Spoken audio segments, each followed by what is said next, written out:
Say hello. Hello. Good morning. Good morning. Welcome to our day.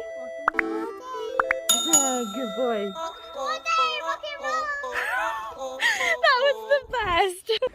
Pick a number between 1 and 3. 2.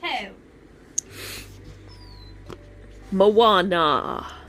This will be even worse. It will, because the Moana one that I read, I really struggled with some of those names. Let's not take a look. Little Moana loved listening to Grandma Tala's stories. Her favourite was about the heart of the mother island, Te Fiti, which was stolen by a demigod named Maui.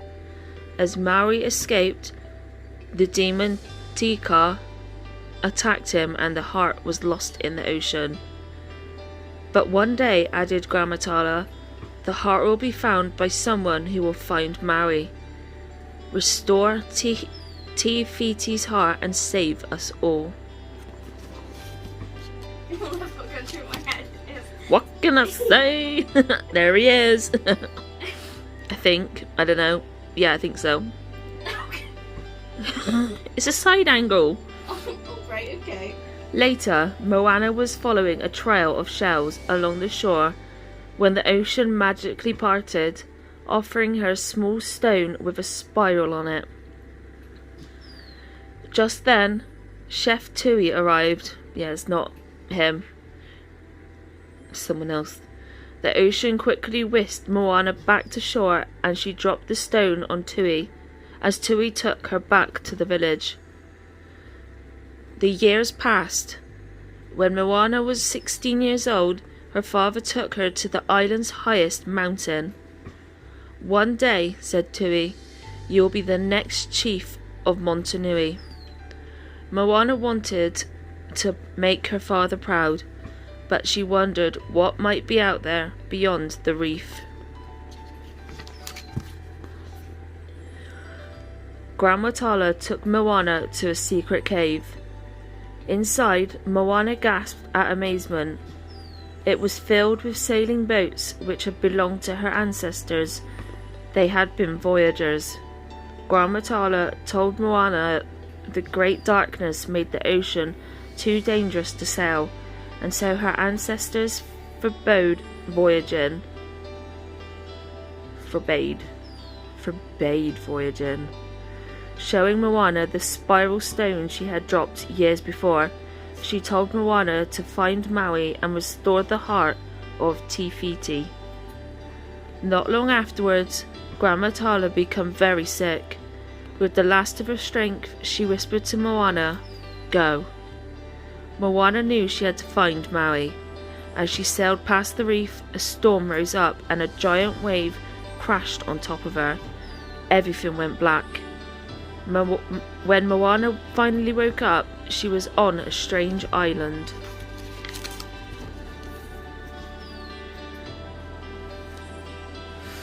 Moana heard someone approaching. It was Maui. She wanted him to come with her to restore Te Fiti's heart, but Maui refused. He wanted to find the magical fish hook he had lost, which gave him the power to shapeshift into different animals. Maui threw Moana into a dark cave and took her boat to search for his hook.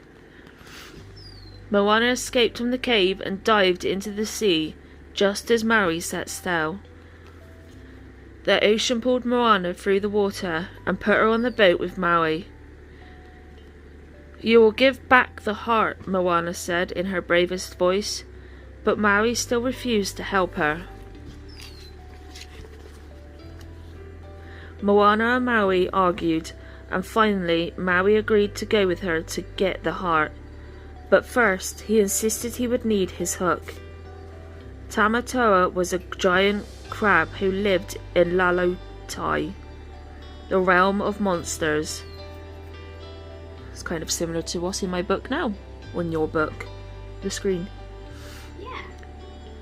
Tamatoa collected treasures and Maui knew he had his hook. So Moana and Maui set off for Lavu. They arrived in a dark cavern. Moana saw the hook and the terrifying Tamatoa. Thinking quickly, Moana threw the shiny heart of Te Fiti towards Tamatoa, who scrambled to grab the treasure. Then, Moana opened her hand to reveal the real heart. The giant crab had been tricked. Maui grabbed the hook, and he and Moana escaped from Loloto. Using his hook, Maui transformed himself into a hawk, and the pair travelled to Te Fiti. As they approached the island, Te Kā appeared and knocked Maui from the sky. Moana caught him just as Te Kā's fist slammed down to crush their boat. At the last second, Maui raised his hook to block Te Kā's fist. A huge tidal wave swept Moana, Maui and the boat far away from Te Fiti. Moana wanted to go back, but Maui's hook was badly damaged. "Without the hook, I am nothing," said Maui. He turned back into a hawk and flew away. With tears in her eyes, Moana held her heart of Te Fiti out to the ocean. The ocean reached up and took the spiral stone back beneath the surface. The spirit of Grandma Tala appeared along with hundreds of ghostly canoes filled with Moana's ancestors. Grandma Tala asked, "Do you know who you are?" Moana realized that returning the heart was her destiny. She dived into the ocean and retrieved the glowing spiral stone from the seabed. Back on her boat, Moana headed back to Te Fiti. Te Kā was determined to stop Moana and raised his fist, but just before it struck, Hawk Maui flew out of nowhere to take the blow. While Maui and Te Kā fought, Moana reached for Te Fiti, but instead of the island, she found an empty crater. The motherland had vanished. Not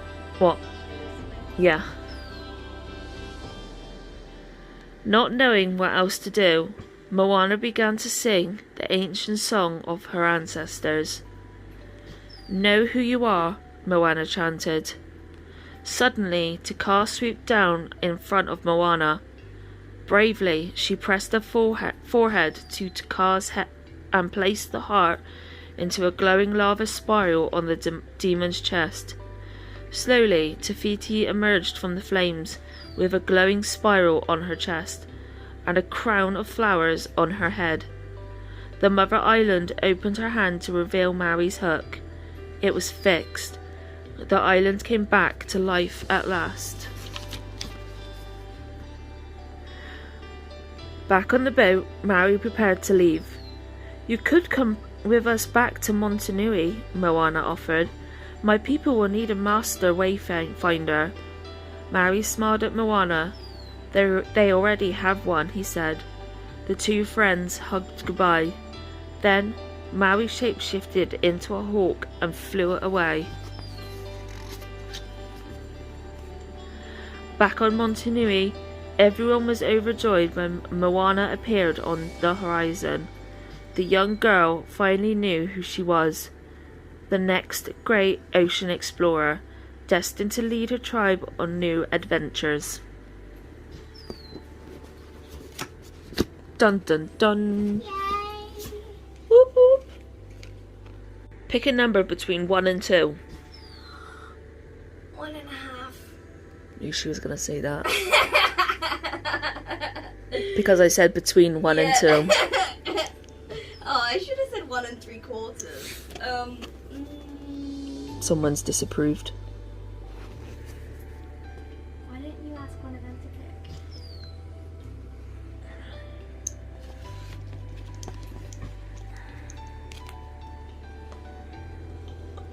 Which one? She's very unamused. Ask Albert, she's looking. Which one? Pick one. Which one? That one? Or that one? She put her toofies on this one. Yeah, we'll do the first one. Good girl. Well done. Better response than Dixie's. Dixie's just like, leave me alone. So, the beauty of mistakes. Yeah. You've got a little beauty mark. Yeah. No, you're not. That little boy, I am 99.9% sure, is the baby from Peter Pan. I'll put in a picture here for you guys to see. I am 99.9% sure. I'll show you after. No, I need you to see now. No, open up. Which Open up. Where? There. What, this one? Yeah. It's the same as... Oh. Well, there you go. Is this the one in Peter Pan not like the same but blonde? I don't know. No, I don't know. But like facially. It is. And the way the hair is coiffed. Yeah.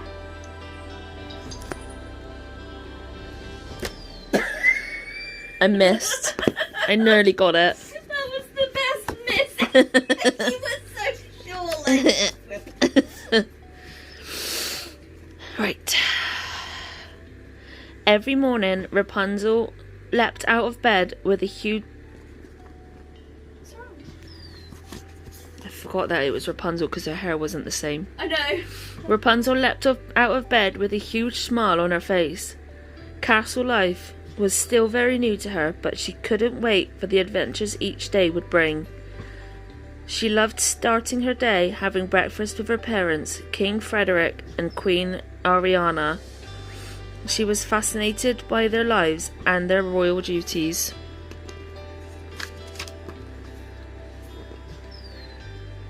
One day, Rapunzel told Pascal with pride, "My parents do so much. I think I should do something to help them. But what?" She saw a broom in the corner.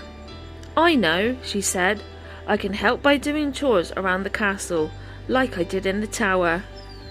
"Princess," gasped the housemaid, "please stop. I'll do that."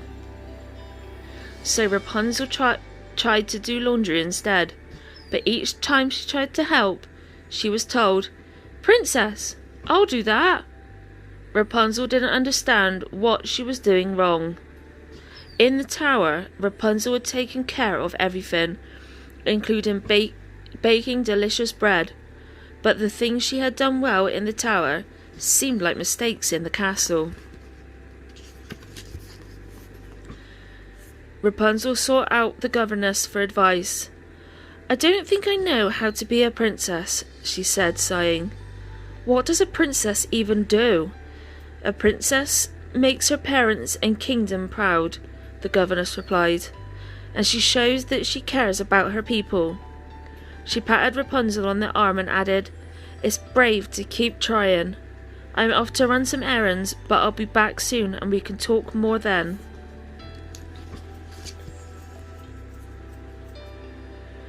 After the governess left, Rapunzel told Pascal, "Painting is my passion.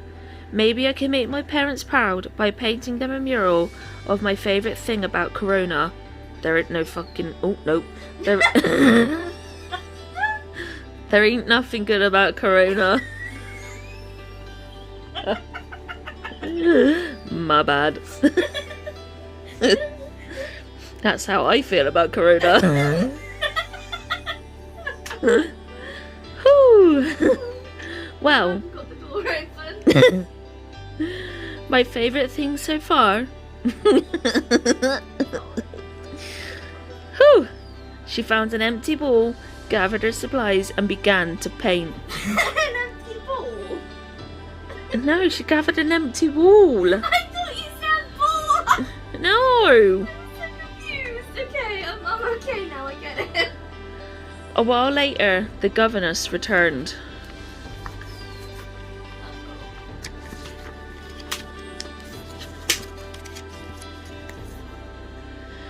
"Pardon me, princess, but you must stop," said the governess. This wall is to be covered with a map of Corona. Just look on Google. I'm so sorry, cried Rapunzel. I wanted to surprise my parents with a mural, but I messed this up too. There, the governess comforted her. It takes time to learn all the responsibilities of being a princess.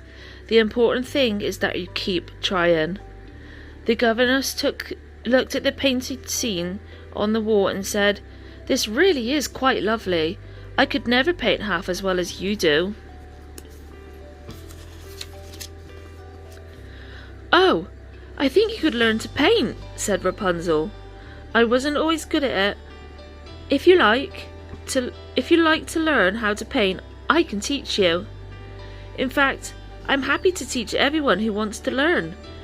We can start by inviting children to the castle for a day of art." "That's an excellent idea," said the governess. Not in Corona times. I was just thinking you wouldn't get that in the real world. No. On the day of the art lesson, there wasn't a cloud in the sky. Rapunzel, Eugene, and the castle staff set up easels with large sheets of paper all over the courtyard. "What shall we paint, Princess Rapunzel?" asked one girl. "Whatever you see or imagine," said Rapunzel. Then she tapped her heart and added, "Or whatever you feel."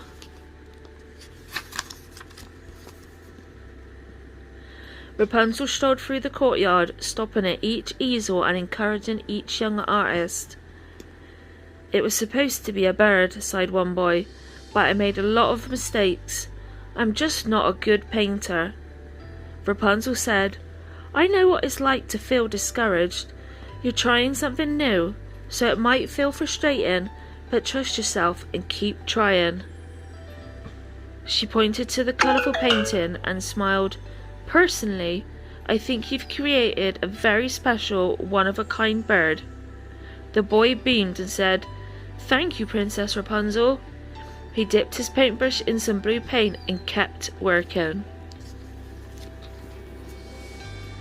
Suddenly, out of nowhere, dark clouds filled the sky. Eugene said, Rapunzel, I don't want to rain on your parade, but it looks like..." The rumble of thunder cut off Eugene's words. Suddenly, it began to pour. Everyone was getting soaked, and so were all the paintings. The castle staff helped the children dry off while Rapunzel and Eugene hung the paintings near the fireplace to dry. Her day of art felt like more of a huge mistake. She wondered, what would a princess do? Just then, she noticed the light from the fireplace glowing through the paintings.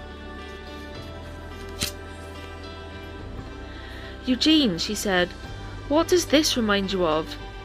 "The lanterns," he said, smiling at her. "The rain may have cut our painting lesson short, but we can still have our day of art right here," announced Rapunzel. The children gathered around as she explained her plan. "We're going to take these dried paintings and make them into lanterns," said Rapunzel. "Very special, one-of-a-kind lanterns." Soon everyone was having fun turning their paintings into small, colourful lanterns. Later, Queen Ariana and King Frederick entered the room.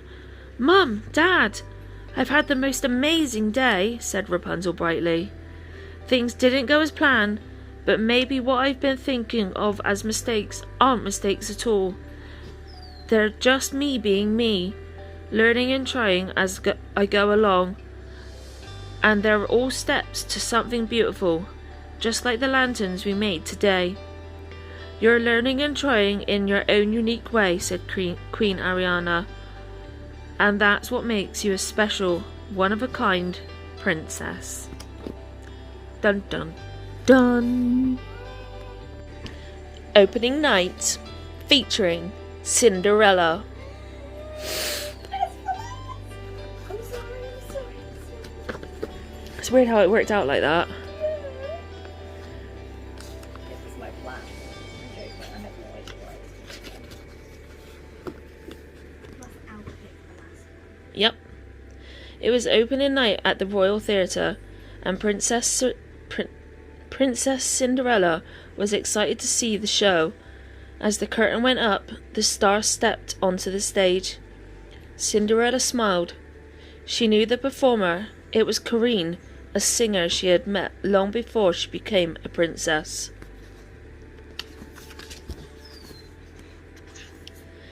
Years before, Cinderella's stepmother, Lady Tremaine, had hosted a gathering at her chateau, where girls could learn how to play an instrument and take singing lessons.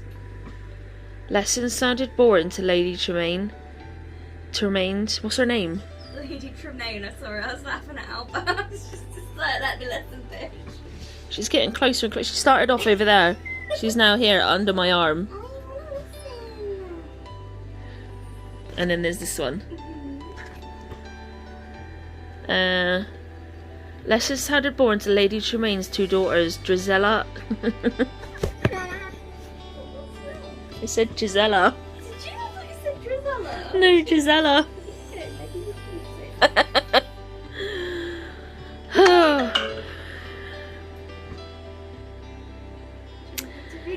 Lessons sounded boring to Lady Tremaine's two daughters, Drizella and Anastasia, but Cinderella thought it was a wonderful idea. "I'd love to come," she said. Lady Tremaine narrowed her eyes. "Why, Cinderella? Do you really have that much free time?" "Well, I just meant you have far too many chores to do," said Cinderella's stepmother.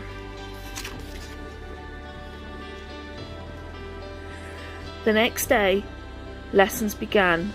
Cinderella slipped away from her chores to peek in. One girl, standing off to the side, caught her attention. She had the sweetest voice Cinderella had ever heard. Cinderella found out this girl's name was Corinne. Anastasia and Drizella was immediately jealous of Corinne's talent. "You're not special," hissed Drizella. "Your voice is so quiet, no one can even hear you." "Which is a good thing, since you sound like a goose," mocked Anastasia. Later that evening, Lady Tremaine said, "Anastasia, you must do something about your flute playing. Work harder, dear." "It's not my fault," replied Anastasia.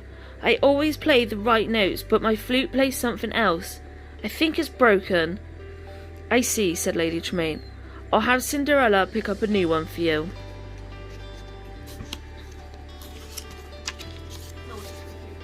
Yep. But at the music shop the next morning, the shopkeeper couldn't find anything wrong with Anastasia's flute. "Even so, Anastasia wants a new one," explained Cinderella. The man handed Cinderella a new flute and asked what she planned to do with the old one. "I don't think anyone will mind if I keep it," she answered. Cinderella had hoped to learn how to play the flute. She wanted to make music for her animal friends. On her way home, Cinderella saw Corinne. "You sing beautifully," said Cinderella. "Do you really think so?" asked Corinne. Anastasia said I sounded like a goose. "That's not true," Cinderella exclaimed. "Your voice is as sweet as a songbird's. I have an idea." It was time for Corinne to see for herself how good she was. First, Cinderella had Corinne sing for the shopkeeper at the music shop. Corinne, feeling a little shy, sang softly for him. "Charming," said the shopkeeper. The two friends then went to the bakery. This time, Corinne sang more confidently. The baker clapped, sending up clouds of flour dust. At the perfumery, Corinne's voice was strong and full of energy. "Superb," cooed a customer. "You're so very talented." Corinne was delighted. At the next lesson, Lady Tremaine announced that Madame Lavu, a famous opera singer, would be coming the next day. She'd been selecting one student to study with her. It was the chance of a lifetime. "I'll be right by your side for the audition," Cinderella told Corinne. "Just be yourself. Remember, your voice is as sweet as a songbird's." "Thank you," said Corinne. "You know, I really do think I have a chance." That night, as Cinderella was practicing the flute, the stepsisters and Lady Tremaine barged into her room. "That's my flute," said Anastasia. "Give it back. You have no talent," scoffed Gisella. Lady Tremaine was furious. "You can't be trusted, Cinderella. You are forbidden from being anywhere near the salon tomorrow." Saloon, salon, either one. "I want one." There you go. "I want you to be outdoors gathering firewood." "But I've already collected enough for the winter," said Cinderella. "Then you will gather enough for 2 winters. When Corinne arrived at the salon the next day, she missed Cinderella. "You can't sing," sneered Gisella as Anastasia cackled. When it was Corinne's turn to audition for Madame Lavu, she opened her mouth to sing, but nothing came out. In the meantime, Cinderella's friends had been working with her since dawn to collect firewood. As soon as they finished, Cinderella ran inside, hoping to be in time for the audition. She arrived just as Gisella and Anastasia were warbling their way through an off-key duet. It was dreadful. Madame Lavu headed for her carriage. She hadn't found anyone who could be her student. Corinne told Cinderella what had happened.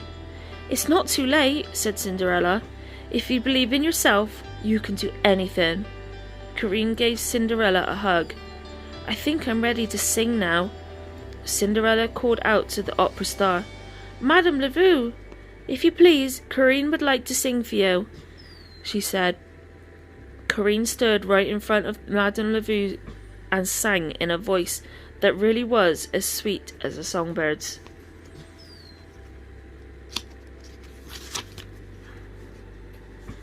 "I have found a most talented student," announced Madame Lavu. "I predict Corinne will be a great star one day."